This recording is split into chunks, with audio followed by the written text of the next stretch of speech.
2023 étant une année charnière pour Esteban Ocon, puisqu'il sera aux côtés de Pierre Gasly et Esteban Ocon. C'est là où ça va être intéressant, parce que Esteban Ocon en 2022 s'est montré, on l'a vu ensemble, comme étant un pilote qui a montré de la maturité et qui a montré le nécessaire pour peut-être avoir les clés d'une écurie, surtout une écurie constructeur comme Alpine. Alpine a ce fameux projet des 100 Grands Prix. Et ils auront l'année prochaine en plus Alpine, aux côtés d'Esteban Ocon, Pierre Gasly. On sait le passif qu'il y a entre les deux, c'est extrêmement compliqué. Certes, les deux disent, on va collaborer et ça ira bien, ne vous inquiétez pas. Je vais être très honnête, je vais mettre directement là-dessus. C'est bien beau les mots, moi j'attends juste de voir. Je pense que Bichoum, t'es dans le même avis. Je pense que t'es dans le même avis. Je m'en fiche de ce qu'on vient. Je m'en fiche des propos là. Je veux juste des actes. C'est tout. Pour moi, je m'en fiche. Je m'en fiche littéralement. Mais à un point, j'en ai rien à faire de ce qui peut être dit. Je veux juste des actes. Vraiment, c'est ça. Hein. Esteban Ocon et Pierre Gasly peuvent dire oui, vous inquiétez pas. On va se travailler ensemble. On va redevenir amis. On va tout faire.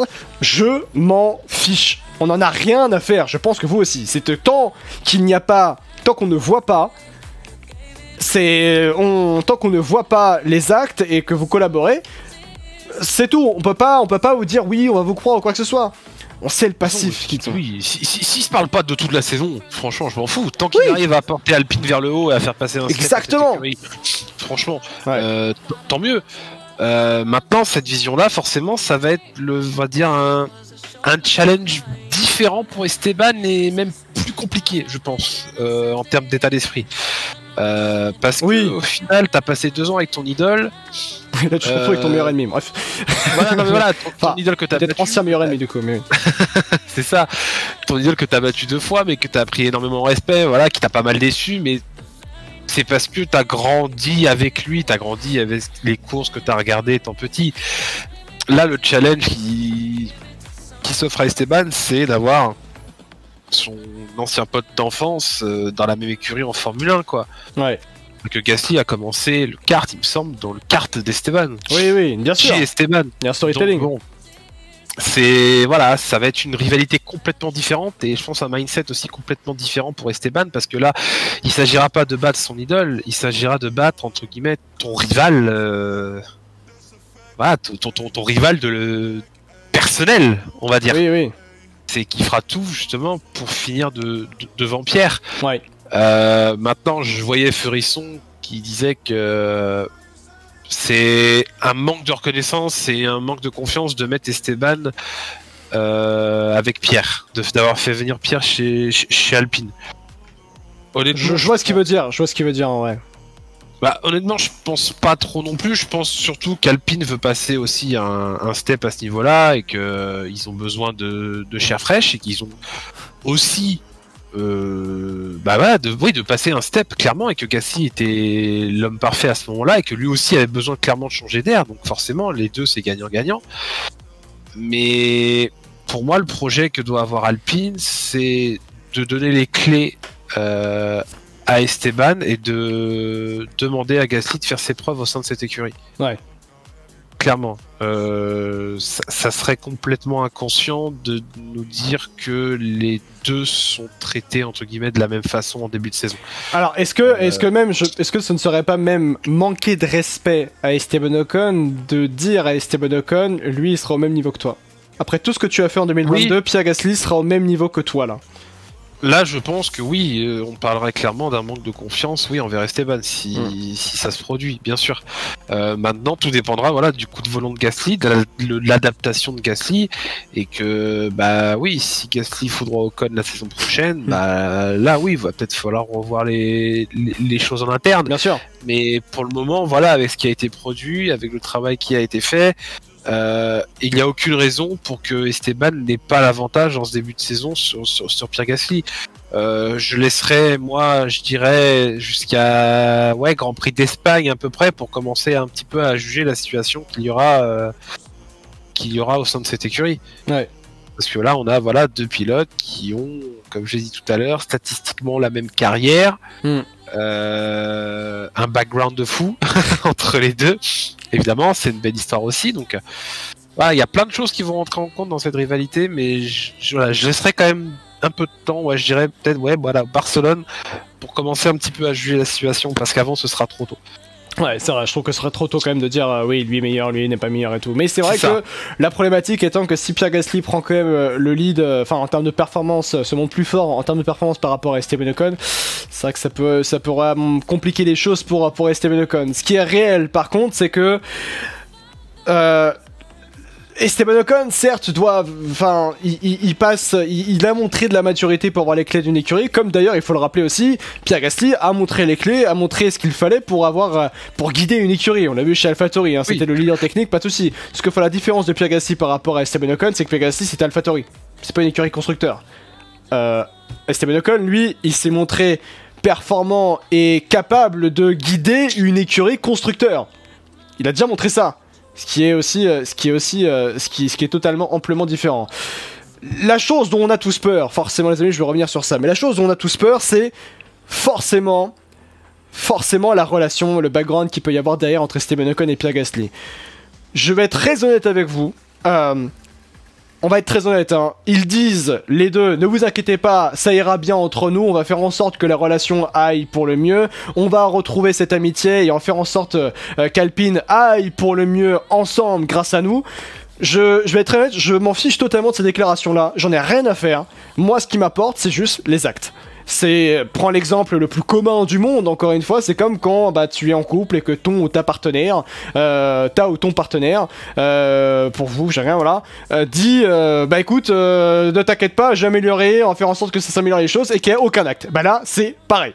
C'est tout simplement pareil. On s'en fiche des mots, on s'en fiche des propos, on n'en a rien à faire maintenant, parce que à l'heure actuelle, il ne peut pas être aucun acte ne peut être montré parce qu'on n'est pas encore au début de la saison. Donc, oui. À ce moment-là, on peut rien dire oui, ça va le faire au pas de ce soir. On va attendre, c'est tout. On va attendre, c'est tout. C'est tout. On va attendre de voir comment les choses vont évoluer et comment les choses vont se faire dès le début de la saison 2023 entre Esteban Ocon et Pierre Gasly, malgré tout le background qu'il peut y avoir derrière et le passif compliqué, on le connaît, entre Esteban Ocon et Pierre Gasly. Même si oui, individuellement parlant, oui, il y a tellement d'ambition dans ce duo qui est l'un des meilleurs duos, on peut le dire, individuellement parlant, en termes de performance, en termes de talent. Entre les deux, entre Esteban Ocon et Pierre Gasly, l'un des meilleurs duos qu'on puisse avoir littéralement sur la grille de Formule 1 2023. Donc il y a beaucoup d'ambition, mais oui, bien sûr, quand tu regardes dans la globalité, certes il y a des déclarations, mais il faudra juste attendre de voir 2023 parce que avant, on peut pas dire oui on y croit ou non on n'y croit pas, vu le passif qu'il peut y avoir entre les deux, bien évidemment.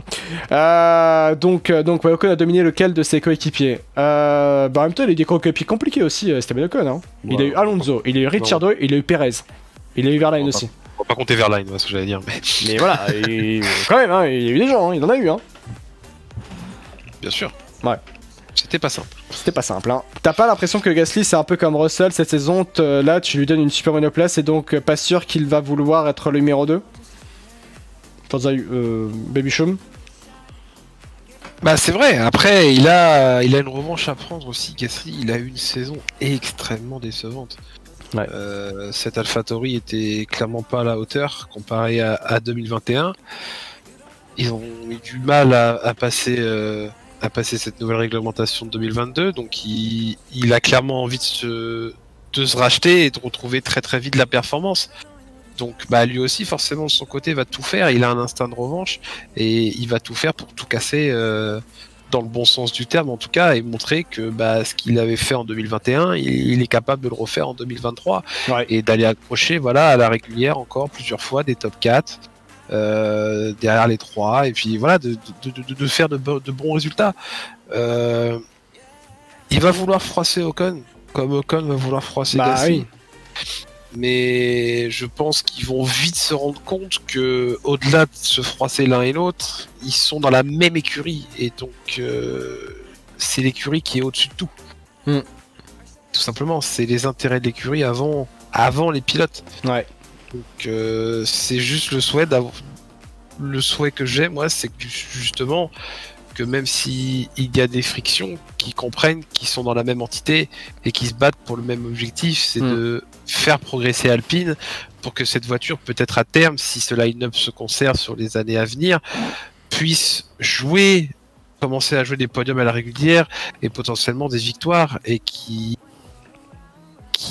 fasse progresser cette voiture-là à deux plutôt que de se tirer dans les pattes constamment. Ouais, c'est clair. Alors Alonso et Hamilton en 2007 sont pas d'accord avec toi, Bibichon. Ouais. Oui, mais en même temps, quand tu conduis une Ferrari, en même temps, c'est plus facile. Pas faux. T'as pas besoin forcément de développer grand chose, t'as tous les plans de fait. Donc. Pour moi, c'est clairement un duo voué à l'échec. Tu mets deux bons pilotes ensemble dans une monoplace performance, je ne vois pas comment ça peut marcher perso. C'est un avis que je comprends tout à fait, Forza Juve. Mais on verra comment les choses vont évoluer. Voilà, mais oui. On est en droit de se poser énormément de questions, on a énormément de scénarios possibles avec ces deux-là, parce qu'on ne sait absolument pas en fait à quoi s'attendre.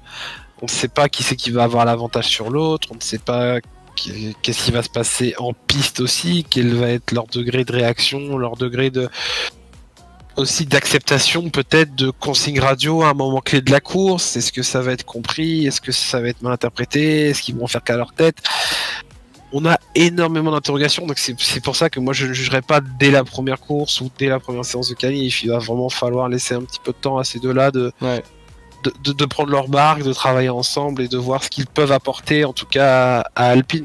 Ouais, c'est surtout ça le plus important, c'est que les deux contribuent au succès d'Alpine et non pas contribuent à leur propre succès. Et si les deux pilotes contribuent à leur propre succès uniquement, le projet sera voué à l'échec forcément, et ça ce sera extrêmement problématique justement pour Alpine et pour l'implication d'Alpine en Formule 1. C'est toute une entreprise qui dépend d'eux, faut le souvenir. Hein. Les deux, là c'est une entreprise entière qui dépend d'Esteban Ocon et de Pierre Gasly, donc forcément il y a une énorme pression sur les épaules des deux pilotes, et surtout on en parlait effectivement vu que c'est le juge du soir, mais sur les épaules plus particulièrement d'Esteban Ocon qui a les clés et qui montre très clairement qu'il peut guider Alpine vers les sommets au vu de ce qu'il a montré en 2022 face à Fernando Alonso, double champion du monde, qui aura été un coéquipier difficile, mais il aura montré avec brio qu'il est capable justement peut-être de prendre les clés, d'être le patron d'une écurie constructeur en Formule 1 comme Alpine. Et Esteban Ocon, on a surtout hâte de voir ce qu'il va pouvoir donner en 2023 aux côtés, d'un certain Pierre Gasly. Justement, ce sera extrêmement intéressant et on va forcément se régaler en 2023 à regarder effectivement Esteban Ocon, les amis.